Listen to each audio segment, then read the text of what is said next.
বাচ্চাকে ভাতা পাচ্ছি না, কিচ্ছু নয়।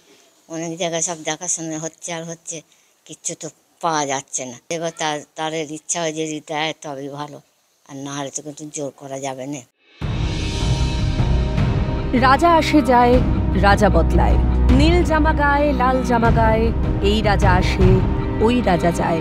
জামা কাপড়ের রং বদলায়, দিন বদলায় না। 2021-এ যিনি বিডিও ছিলেন তার কাছেও আবেদন গিয়েছে।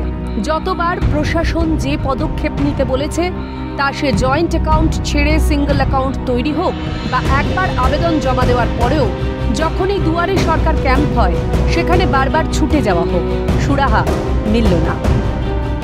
প্রথমে যে দুয়ারে সরকার হলো, দুয়ারে সরকারে আমি গেছিলাম, কিন্তু আমাকে জানানো হলো যাদের আগে থেকে জমা দেওয়া আছে তাদেরকে আর নতুন করে দরখাস্ত জমা দেওয়া হবে না। তো আমার যেহেতু আগে থেকে দরখাস্ত জমা দেওয়া ছিল, আমি সেটা বিশ্বাস করে চলে এলাম।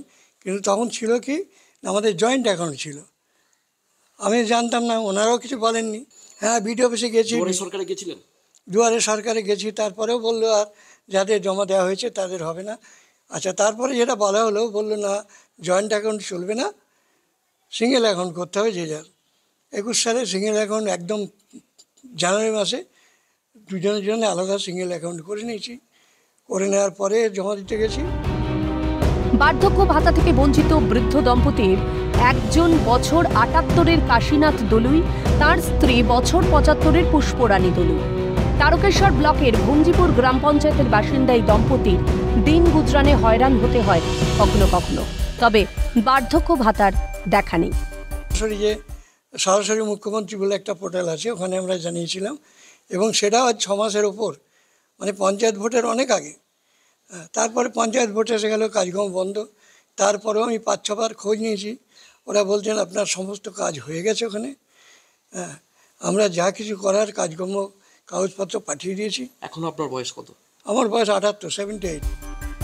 যদিও বিডিওর আশ্বাস সমস্যার সমাধানের ব্যবস্থা নেবেন।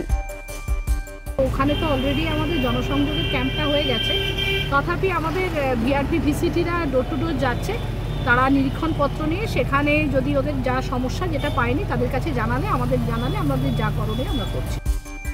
3 বছর ধরে প্রশাসনের দ্বারে দ্বারে ঘুরলেও কেউ ফিরে চায়নি একবারও, বরং বৃদ্ধ কাশীনাথ বাবুকে শুনতে হয়েছে এখনো টাকা আসেনি, আসলে তিনি পেয়ে যাবেন।